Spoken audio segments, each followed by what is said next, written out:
Good morning, and welcome to our first session from Kansas City Jazz to Delta Blues. I'm Steve Weiss. I'm the curator of the Southern Folklife Collection at the University of North Carolina at Chapel Hill. It's an honor to chair this session, which focuses on two towering and innovative figures in the history of American music, Charlie Parker and Robert Johnson, and features some exciting work from our ARSC members, Chuck Haddix and Seth Winter. Some housekeeping. We'll take questions following the two presentations. So let's not waste any more time, and I'll introduce our first speaker. Chuck Haddix is the director of the Marr Sound Archives, a collection of 340,000 historic sound recordings housed at the Miller-Nichols Library at the University of Missouri, Kansas City. Haddix hosts The Fish Fry, a popular radio program featuring the finest in blues, soul, rhythm and blues, jumping jive, and zydeco on KCUR.org, FM 89.3, Kansas City's public radio station, Friday and Saturday nights from 8 o'clock to midnight. Over the years, Haddix has contributed to a wide variety of theatrical recording, video, and film projects, including Cronkite Remembers, a biography of Walter Cronkite, Robert Altman's Kansas City, and Merchant Ivory's Mr. and Mrs. Bridge. His articles have appeared in Downbeat and Living Blues magazine. In 2005, he co-authored with Frank Driggs A History of Kansas City Jazz, Kansas City Jazz from Ragtime to Bebop, a history for Oxford University Press. His biography of Charlie Parker, Bird, The Life and Music of Charlie Parker, will be published in the fall of 2013 by the University of Illinois Press. His presentation today is Early Bird, The Life, Career, and Recordings of Charlie Parker in Kansas City. Please welcome Chuck Haddix.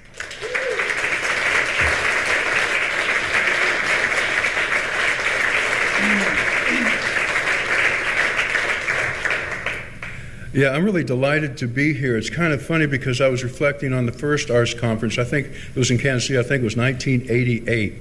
And that's where I had the pleasure of meeting so many good friends that unfortunately are no longer with us. I think about Phil Rockland and Fred Williams, and most recently Elwood McKee's passing. But it's nice to see that the torch has been picked up by a new generation. And it's also nice to see so many women involved, because in the early days that wasn't always the case.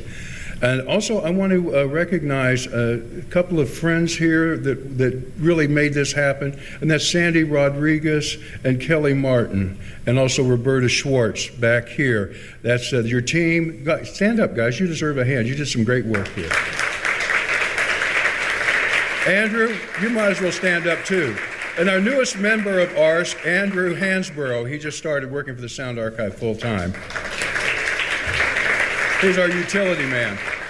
And while you're here in Kansas City, remember, as Milton Morris used to say, drive fast, talk back to the police, and tell them you know me. It worked for Sam Barlowski. This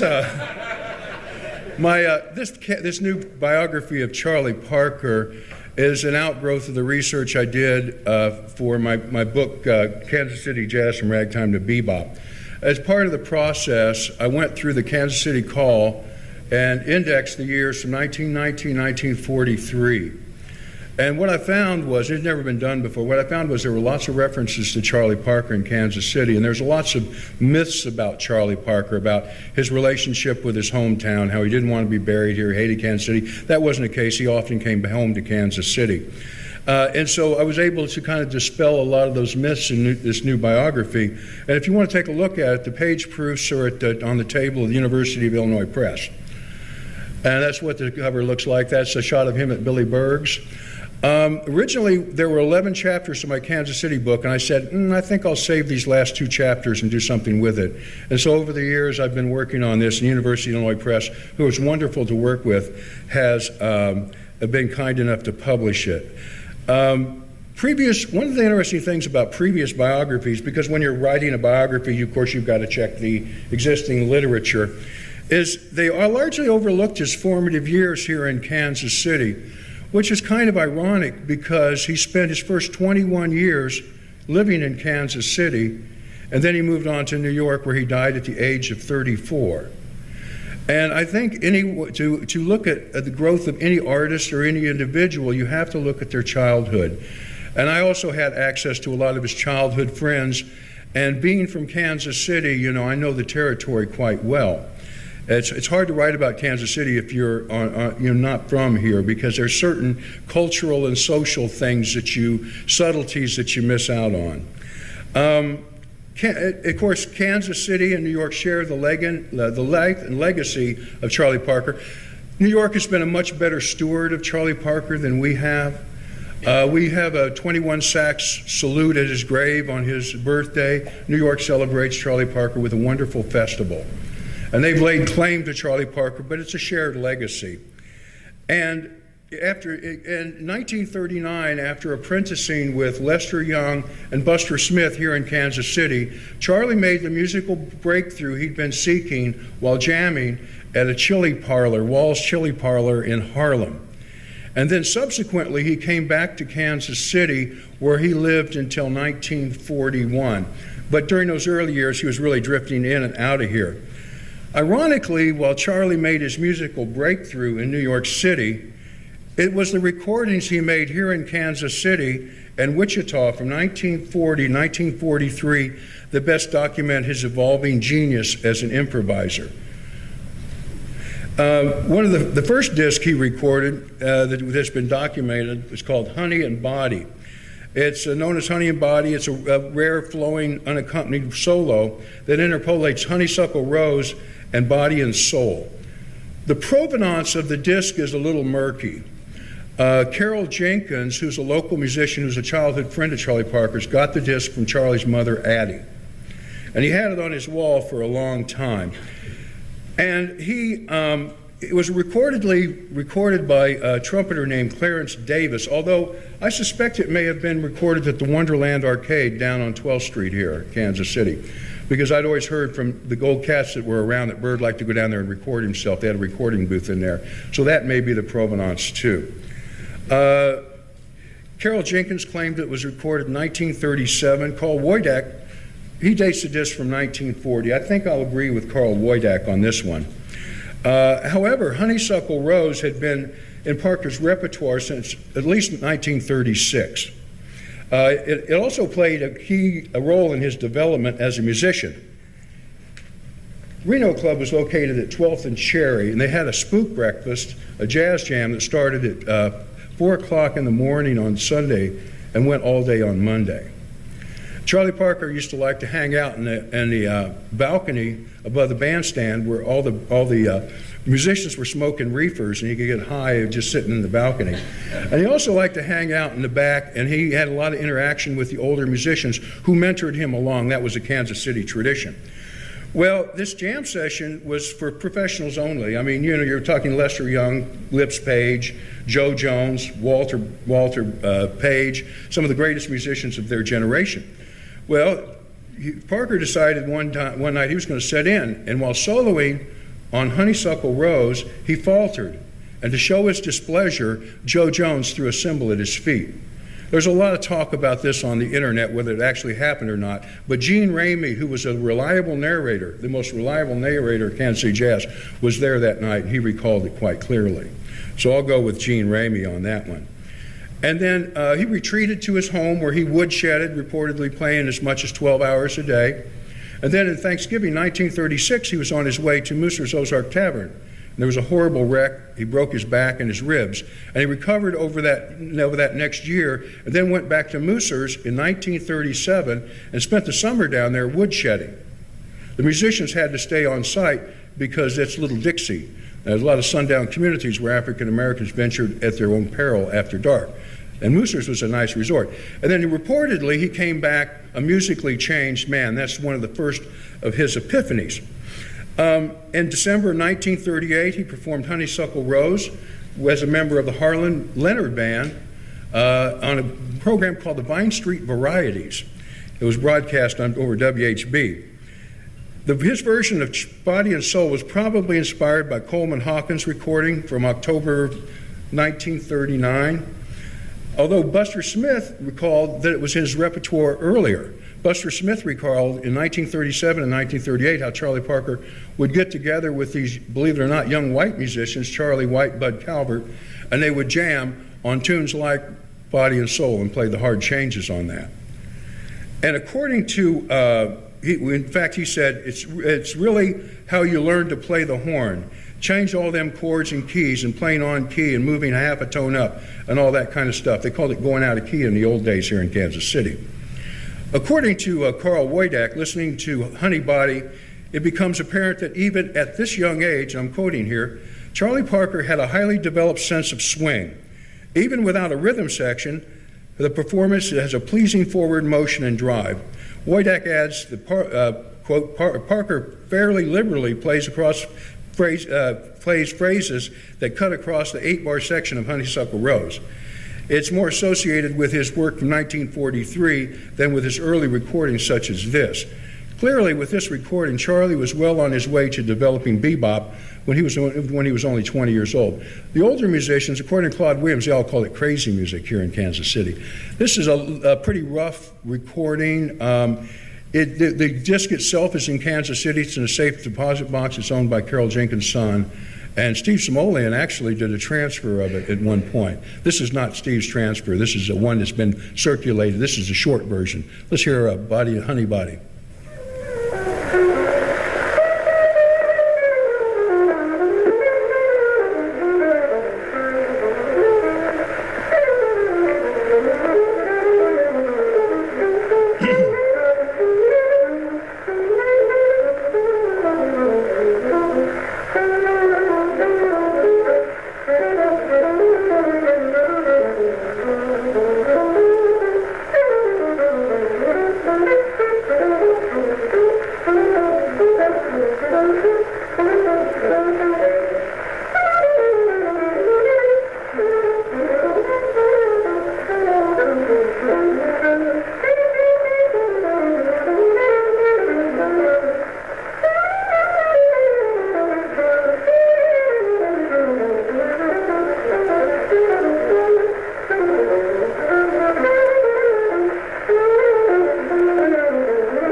As Monty Python says, sorry, Squire, your record's stuck.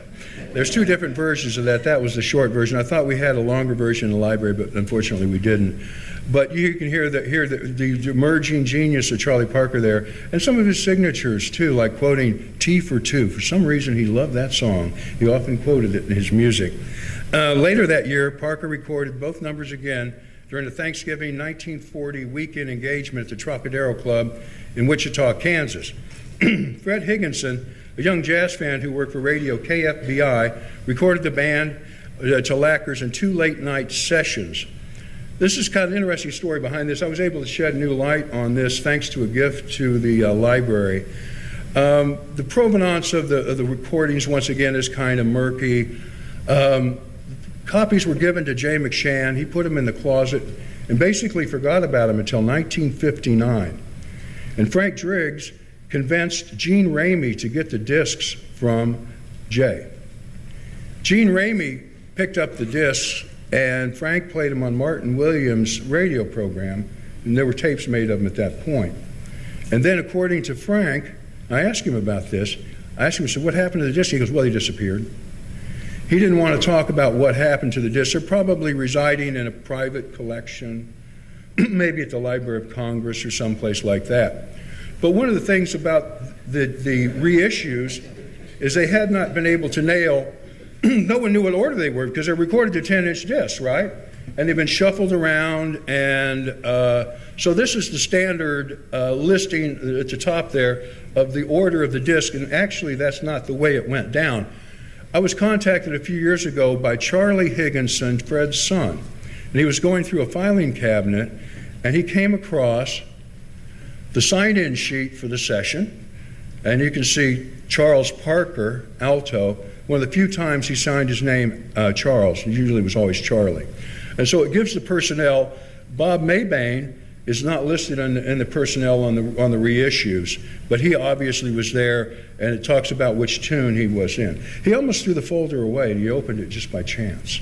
So this was almost, a lot of history's been lost that way. And also, he came up with the set list that gives the date for the 2 recording sessions and the order things were played with the personnel.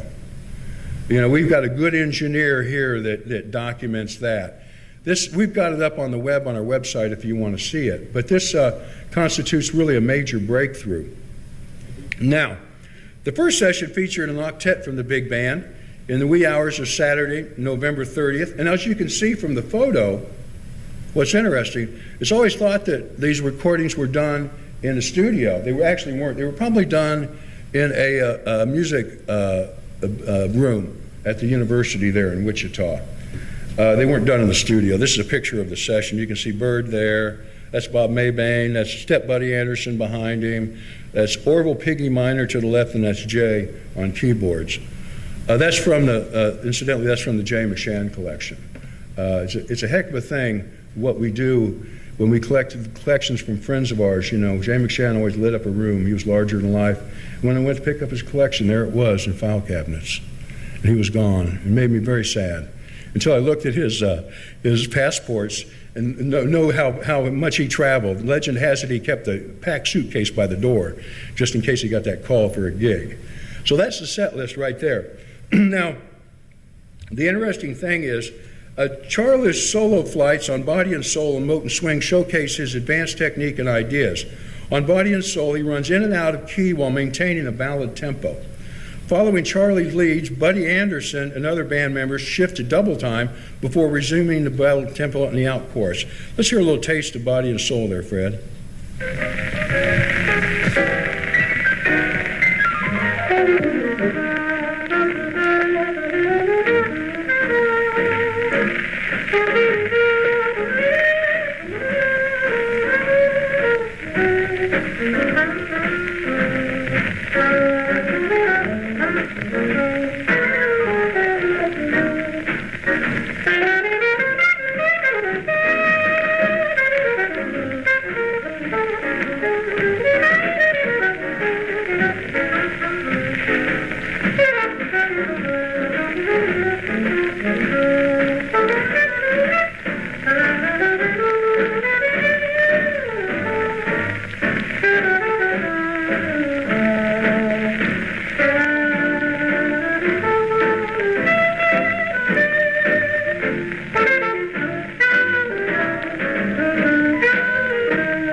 Thank you. And I want to thank the sound guys here, too. We've got some really good crew in here, so definitely thank that.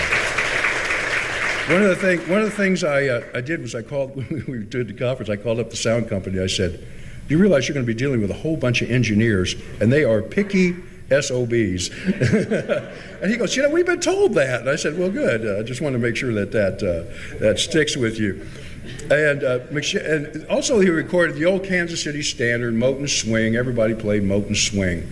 And Moten Swing, of course, anticipates the swing movement. It's recorded in 1932, originally by the Benny Moten Orchestra, 3 years before the King of Swing really brings swing to the national vernacular. McShann's bright piano introduces the theme of Moten Swing, leading to riffs by the band in the classic Kansas City style. Charlie then jumps in with an assured solo distinguished by triplets and in the second 8-bar section and triplet flourishes at the end of the bridge. These recordings first capture these two signatures of his style. Let's hear a little taste of Moten Swing there, Fred.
I want to keep on track here.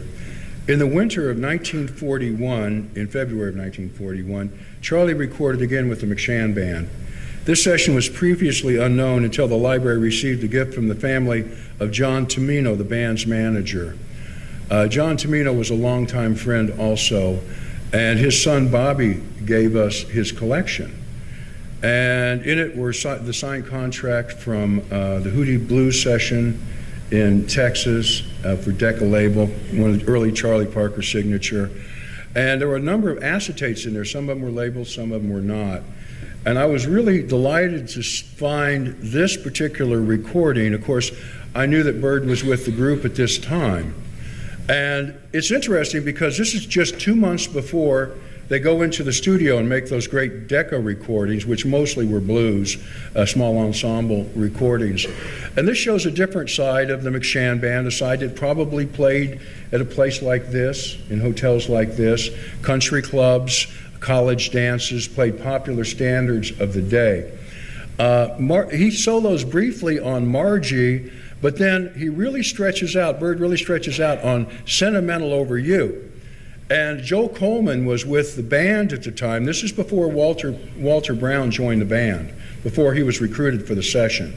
And I think once that Tomino and Jay heard these recordings, Tomino liked gadgets. He had one of the first tape recorders in town, so he was probably the one that recorded it. He fancied himself to be a recording engineer. So we're going to hear something, well, that no one's ever heard, that very few people have ever heard. Carl Wojdak, I sent a copy to him, and he was just blown away by this particular performance. And it is really interesting because it's kind of schmaltzy, Sentimental Over You, and then Bird takes flight. And he Coleman introduces the theme with a 32-bar vocal rendered in the popular style of the day, and then Charlie steps up with a brilliant lyrical 32-bar solo capped off with a 4-bar codetta. Charlie peppers his opening bars of his solo with 30-second note flourishes and then glides along propelled by a fleet run of 16th notes. His striking original solo reveals his formidable technique and his maturity as a soloist. The thing about it is, too, when you're listening to these recordings, basically he's playing bebop. Bebop has not entered doesn't enter the nation vernacular until 1945 and 1946. So this is, 3 years ahead of that, 4 years ahead of that. Let's hear I'm Getting Sentimental Over You. Yeah, track 5, please. This was in very rough shape. It's been played quite a bit.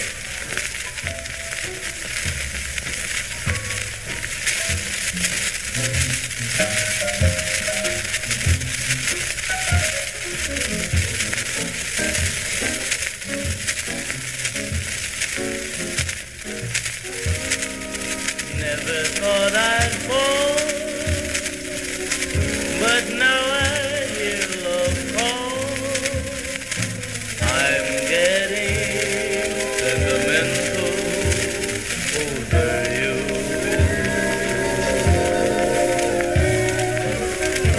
Things you say and do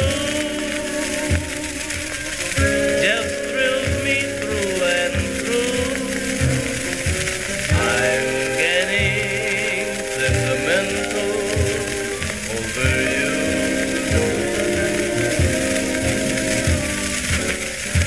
I thought I was happy, I could live without love.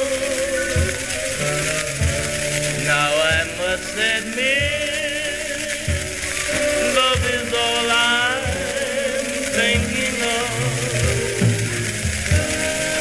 Won't you please be kind and just make up your mind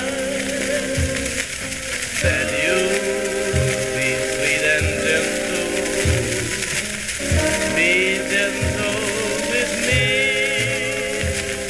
because I'm sentimental over you.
You know, when Charlie would take flight like that, they would just say, "Let it roll." I mean, you know, it's such a mashup of styles, that sentimental vocal, and then you got Bird playing bebop in the middle section there. It reminds me of when this story about when they were at the Savoy Ballroom, and he would be playing Cherokee, and he'd be in chorus after chorus after chorus, and they would say, and Gene Ramey would say, "Just let it roll, man, just let it roll," to the radio station, and they would go over their time because he was continuing to solo. And musicians who heard that went to the Savoy Ballroom and first discovered Charlie Parker. It's a very interesting story. And, Charlie often returned to Kansas City to visit his mother, Addie. And in 1943, between gigs with the Earl Father Hines and the Billy Eckstine Band, Charlie moved back to Kansas City. While in town, he played with bassist Winston Williams at Tootie's Mayfair. This is an ad for Tootie's Mayfair in Kansas City. Notice there's no address, because everybody knew where Tootie's was. Tootie's was out in the county, out past 75th Street, stayed open well till 4 o'clock in the morning, if then. And it was a roadhouse. It was actually a very sophisticated place. And Tootie Clarkin was a retired policeman who fussed over his chickens that he kept in the backyard.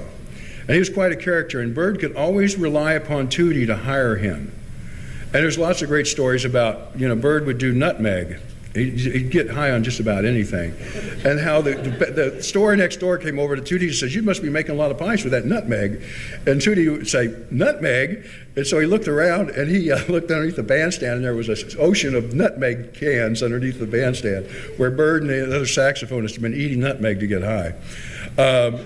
But the band at Tootie's featured Charlie Little Dog Johnson on trumpet, Charlie's local connection for heroin, Edward Little Phil Phillips, who later lost his mind and spent the rest of his life in St. Joseph Insane Asylum, Buddy Anderson, Lucky Enoys, along with Charlie's pianist of choice, Edward Sleepy Hickox. There's a very interesting figure in Kansas City history, who Mary Lou Williams said played as much piano as Art Tatum in all the hard keys, A natural, B natural, E natural. Trumpeter Buddy Anderson, in an interview, recalled the band as being one of the first bebop bands. Anderson reported Bird had come out of Earl Hines' band. This group was taken over by Winston Williams for an engagement at Tootie's Mayfair. It was an extremely interesting little combo with Little Dog Bird and another sax, Sleepy Hickox and Little Phil. Bird was riding charts. We soon had a reputation as one of the first bop groups in the country with traveling bands. Now, while in Kansas City at this time, this is up on the internet, but this is what the label looked like. This is from the Norm Sachs collection. He owns the original. It was recorded in Damon's studio. We have the Damon log. It's been digitized. It's available on the web. Unfortunately, he just noted items that he issued on his own label, not recording sessions like this. But you can see where Charlie Parker has already established his name here in Kansas City, because he's listed in full, Effie G. Ware, and then Lil Phil. Effie G. Ware was about 10 years his senior and a guitarist that taught him some of the chord changes. He's not well documented in the tradition. And they recorded, this final performance reveals Charlie at the top of his game with a relaxed, masterful improvisation on one of his favorite songs, Cherokee. It also anticipates the genesis of bop for 2 years. Let's hear Cherokee. This is a wonderful performance.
There you have Charlie Parker. And of course, shortly after that was recorded, he would go to New York City and return to New York City, join the Billy Eckstine Band, which was the first bebop band, renew his association with Dizzy Gillespie, and help found the bop generation and the bop movement. And it's interesting, just 3 short years, 4 records. And one thing that I think is important about what we do as sound archivists is it's on the record. There's no dispute. We have it right here. Thank you. And if we can help you in any way while you're here in Kansas City, let us know if you have any questions. All right, thank you very much.